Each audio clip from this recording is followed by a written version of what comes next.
प्रयागराज,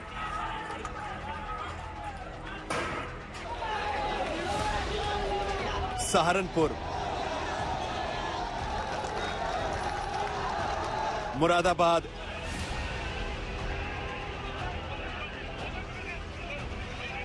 हाथरस,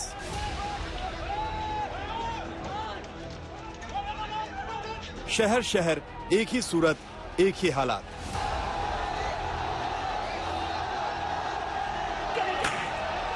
उग्र भीड़, भड़काऊ नारे, पत्थरबाजी।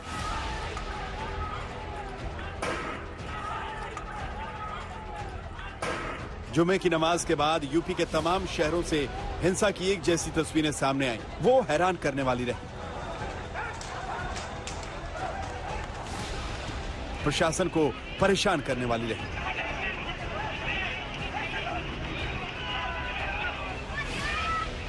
सवाल उठ रहा है कि शुक्रवार को ऐसा क्या हुआ कि उत्तर प्रदेश के कई जिलों में उपद्रव होने लगा।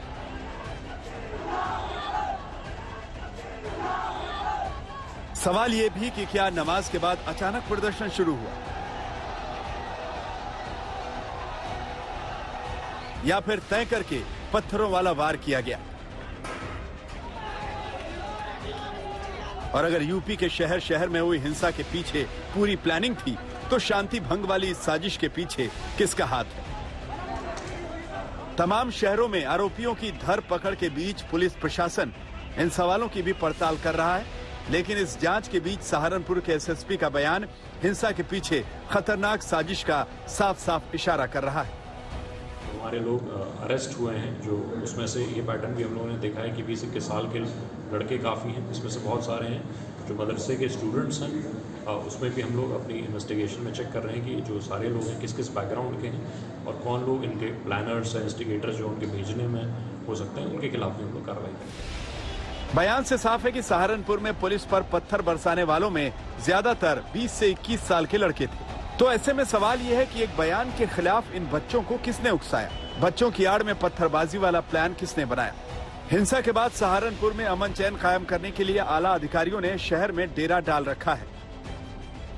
हम इस वक्त सहारनपुर में हैं और जहां पर मस्जिद के पास धरना प्रदर्शन हुआ था, उसके बाद से यहां पर की जो पुलिस प्रशासन है वो पैदल चलकर यहां बाजारों में लोगों से बातचीत कर रही है। आपको दिखाना चाहूंगी कि यहां पर आईजी रेंज सहारनपुर के अफसर भी मौजूद हैं और उन्होंने मीडिया से बात करके ये कहा कि हम दुकानदारों से बात करने की कोशिश कर रहे हैं, उनमें कॉन्फिडेंस इंस्टिल करने की कोशिश कर रहे हैं ताकि किसी भी तरीके का भय या डर ना हो लोगों में और वो अपने व्यवसाय यहाँ पर ठीक ठाक से खोल सकें।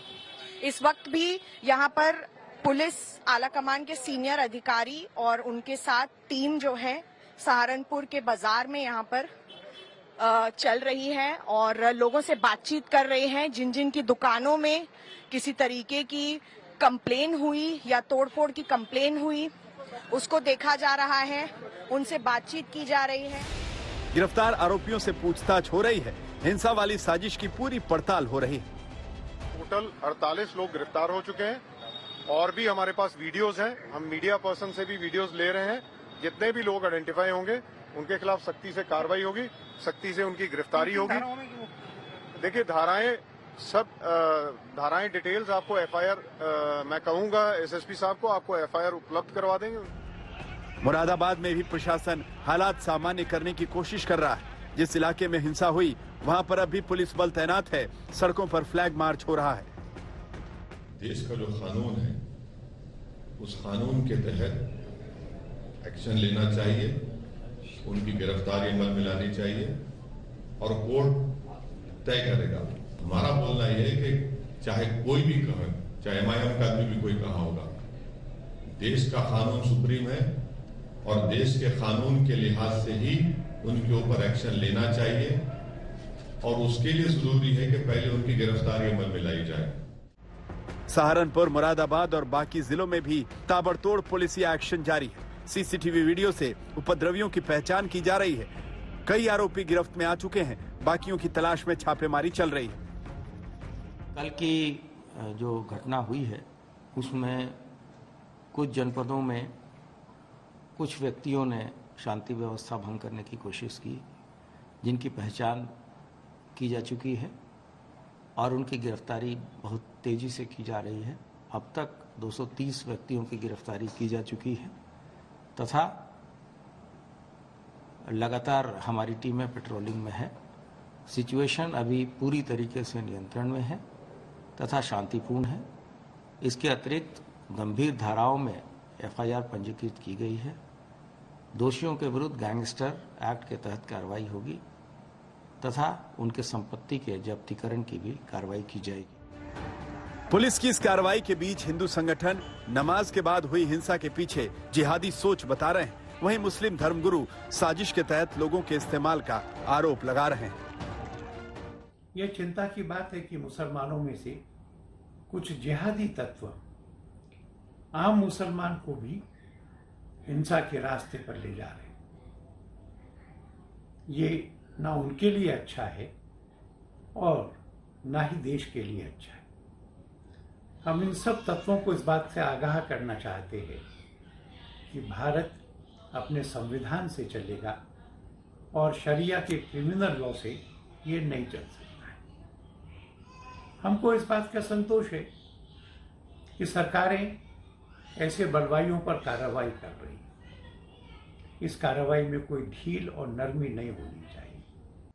जिस तरीके की हिंसा की घटनाएं मंजर आम पर सामने आ रही हैं, जो एक सोची समझी साजिश के तहत, एक प्रोपेगंडे के तहत मुसलमानों के जज्बात को भड़काकर कहीं न कहीं अपने सियासी मकासद को हासिल करने की कोशिश की तरफ एक कदम है, इसको हम सबको समझने की ज़रूरत है।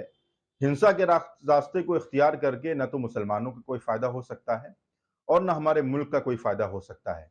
इसलिए इन साजिशों को हमें समझना ज़रूरी है कि जो लोग सोशल मीडिया के ज़रिए से या फेसबुक और इंस्टाग्राम के ज़रिए से मुसलमानों को भड़काकर कहीं न कहीं उनको हिंसा के रास्ते पर ले जाने की कोशिशें कर रहे हैं, जिसका नतीजा कल जुमे की नमाज के बाद बहुत सी जगहों पर हमें देखने को मिला है। इन साजिशों को हमें समझने की ज़रूरत है। कानूनी चारागोई संविधान के दायरे में रहकर जो करनी चाहिए वो इख्तियार करें हम। अब पुलिस सबूतों की तलाश कर ऐसी सोच वालों तक पहुंचने की कोशिश कर रही है जो समाज में नफरत फैला रहे हैं। ऐसे बयान के बहाने प्रदेश में हिंसा भड़का रहे हैं। सहारनपुर से अनिल कुमार भारद्वाज और मिलन शर्मा के साथ आज तक ब्यूरो।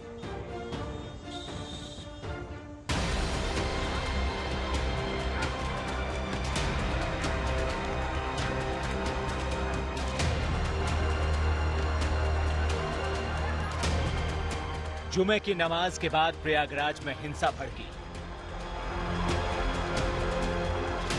पत्थरबाजी हुई, गाड़ियों में तोड़फोड़ हुई,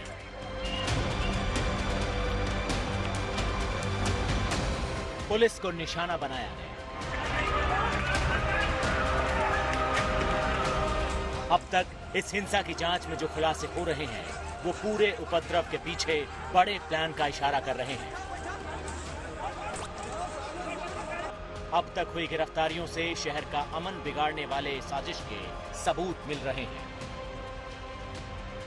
अब तक की तफ्तीश में पुलिस उस मास्टरमाइंड तक भी पहुंच चुकी है जिसकी शह पर शहर में हिंसा का पूरा खाका तैयार किया गया। और जो व्यक्ति थे वीडियो फुटेज के माध्यम से हम लोगों ने चिन्हित किया और जो पीछे से भी इसको अंजाम दे रहे थे उनको भी हम लोगों ने चिन्हित किया। उनकी गिरफ्तारी भी की गई है और निरंतर दबिश भी दी जा रही। वीडियो फुटेज के माध्यम से वो भी देखा जा रहा कि कौन कौन व्यक्ति इसमें शामिल थे। बताया जा रहा है कि प्रयागराज में हुई हिंसा के पीछे मोहम्मद जावेद उर्फ जावेद पंप का खुराफाती दिमाग है। जिलाधिकारी फिलहाल 68 लोगों को गिरफ्तार करने की बात कर रहे हैं। लोगों को लेकर के ज्यादा बात नहीं कर रहे कि किन किन को इसमें जो गिरफ्तारी उसमें कौन कौन लोग शामिल हैं, लेकिन ये बात साफ है कि जिस तरीके से इलाहाबाद की घटना है उसके बाद प्रशासन हरकत में आया है और पूरे इलाके में अटाला में पुलिस बल मौजूद है और लगातार दबिश दी जा रही है आरोपियों की और जिन्होंने वहां जिस तरीके की घटना की उनकी शिनाख्त करने के लिए और लगातार इसमें कार्रवाई शुरू हो गई है। जावेद पंप ने सोशल मीडिया के जरिए लोगों को प्रदर्शन के लिए उकसाया। नुपुर शर्मा के बयान के विरोध में शहर में उपद्रव का पूरा प्लान बनाया। जो मेन मुख्य नाम है वो मोहम्मद जावेद उर्फ जावेद पंप का है। ये पंप का व्यवसाय करता है, साथ ही साथ ये मीटिंग्स में चिकनी चुपड़ी बातें करता है, लेकिन अंदर खाने से ये साजिश रचने का काम करता है। अभी तक ये चीज निकल के आई है। पुलिस ने जावेद पंप के मोबाइल से सबूत इकट्ठा किए हैं। मोबाइल में पुलिस को भड़काऊ बयान की कई क्लिप मिली हैं, जिसमें साफ साफ 10 जून को प्रयागराज बंद करने की बात कही गई है।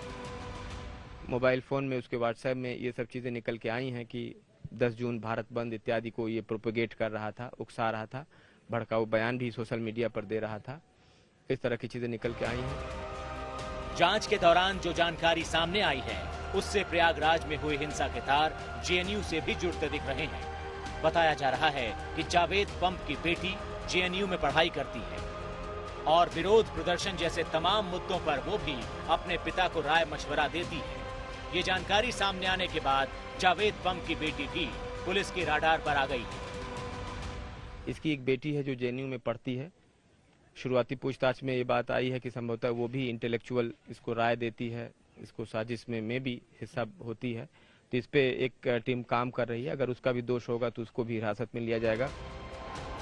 एक और पुलिस सीसीटीवी फुटेज और तमाम वीडियो के जरिए आरोपियों की तलाश कर रही है। प्रयागराज में हिंसा फैलाने वाले आरोपियों की धरपकड़ कर रही है, तो वहीं दूसरी ओर पत्थर चलाने वाले पर कड़ी कार्रवाई की भी तैयारी हो रही है।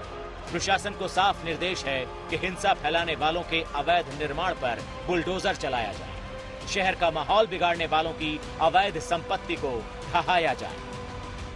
जो भी आरोपी हैं उनके ऊपर कड़ी कार्रवाई की जाएगी। और यही नहीं, अवैध संपत्ति और जिस तरीके से ये बात भी कही गई है, जो भी इसमें अवैध तौर पर निर्माण है उसको भी निशाने पर रखा जाएगा। साफ है कि सरकार हरकत में आई है और अटाला के इस पूरे मामले के बाद में अब धरपकड़ तेज है और अभी तक 68 अभियुक्तों को गिरफ्त में लिया जा चुका है। प्रयागराज के अटाला इलाके में बुलडोजर पहले ही पहुंच चुका है। लेखपाल आरोपियों के नामों की सूची लेकर उनके मकानों की पैमाइश कर रहे हैं। लेखपाल उन 17 आरोपियों की संपत्ति का ब्यौरा जुटाने में लगे हैं जो हिंसा और साजिश में सीधे शामिल थे। रेवेन्यू विभाग इनकी लिस्ट तैयार कर रहा है। जल्दी ही इनकी संपत्ति सीज की जा सकती है। दंगा उदाफात हुआ, वो लिस्ट हमको पुलिस विभाग से ये सूचना प्राप्त हुई है। अब इन मकानों को हम टेस्ट कर रहे हैं कि ये कौन है, कहां पर इनका मकान स्थित है, और लैंड का नेचर क्या है उसको हम देखेंगे। यदि सरकारी जमीन है तो उसकी हम सूची बना के शासन को उपलब्ध कराएंगे। प्रशासन में उच्च अधिकारी उसमें अपना निर्णय लेंगे। प्रयागराज में जुमे की नमाज के बाद बवाल जो बढ़ा तो बढ़ता ही चला गया। अब पुलिस हिंसा वाली साजिश के तार खंगाल रही है और हिंसा भड़काने वालों की पूरी कुंडली खंगाल रही है। प्रयागराज से पंकज श्रीवास्तव के साथ अभिषेक मिश्रा, आज तक।